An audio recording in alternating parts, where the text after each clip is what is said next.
Nous allons revenir en images sur les derniers événements de la nuit et de la matinée tels que nous continuons de les vivre grâce à la télévision roumaine qui nous envoie ces reportages de façon ininterrompue. Jean-Marc Ilouz. Comme un monstre vaincu, les restes calcinés de ce véhicule de la Securitate abandonné dans un quartier périphérique de Bucarest, symbole non de la fin des combats, mais du renversement progressif de la situation en faveur des insurgés et de l'armée. À Bucarest même, la situation semble se normaliser peu à peu, même si de brefs mais violents affrontements se sont déroulés une partie de la nuit autour de la télévision, tête politique et stratégique de l'insurrection.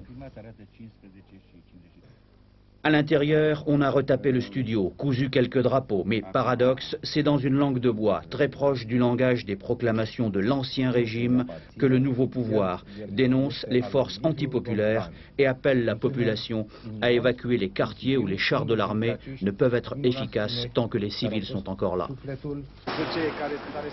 Le calme est à peu près revenu en fin de matinée et les combats se concentrent actuellement au sud-est de la capitale, autour du ministère de la Défense et au nord de la ville, où une poignée de désesperados de la Securitate s'accroche toujours au bâtiment de la gare. Mais voilà 42 années de prières enfin exaucées. Pour cette première nuit de Noël, Noël de deuil mais Noël libre, la Roumanie, au seuil de sa victoire, a loué le Seigneur, tout en pleurant ses morts. Hier, les tueurs de Ceausescu ont même tiré sur des fidèles à l'entrée de la messe.